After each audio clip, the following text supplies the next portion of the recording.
Hey guys, Chuck Quinton here. I'm going to talk about the most important lesson, or one of the most important lessons that I'm going to give you on this site. It is one that will completely change the way that you think about your business and will have one of the biggest impacts on whether or not you grow and survive as a startup. And that is carving out a niche. But what is a niche basically? I'm going to define it more in detail in just a moment with some real examples and real world examples of how businesses have used the concept of carving out a niche to be successful, including my own. But basically, a niche is you becoming a specialist or you specializing in an area in which you are an expert in. And it is critical for so many reasons, and I'm going to talk about some of those. But first, I want to talk about some of the pitfalls and things you've got to avoid. And one is a shotgunning approach. When you're starting up a website or a business of any sort, the last thing that you want to do, but it's the most tempting, is to try and be everything to everyone. And that's what I call a shotgunning approach.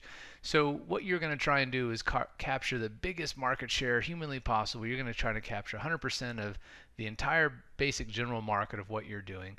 And the reality is, they just don't have the capital to do something like that. Imagine going up and let's say you created a new software operating system and you wanted to capture the entire market because there's millions and millions and millions of computers out there nowadays. You're going to be going up against Microsoft.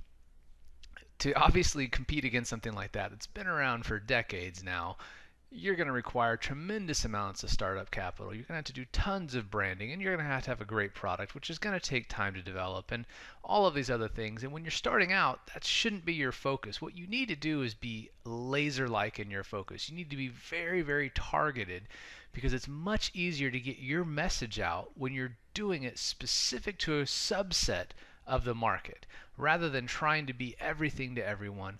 Really, remember, your goal with my business model is that you're trying to get 1,000 customers. If you get 1,000 customers with my business model, you will be clearing over $200,000 a year, and you'll be able to gross about $250,000 with your membership site. So even though it may seem ideal to go after 50 million customers, really, to change your life and get you financial freedom, you only need about 1,000 customers, and even half of that, which is easily achievable if you follow the steps I've got laid out on the site, you'll be able to completely change your life having a recurring revenue with a fraction of the customers that you think. But more importantly, you'll be able to actually get these customers. Going after millions and millions of customers is going to require a tremendous amount of startup capital, and we don't want to do that because most startups fail. As you've looked at some of my blog pieces, you've probably learned by now that 80% of most business startups fail within the first 18 months.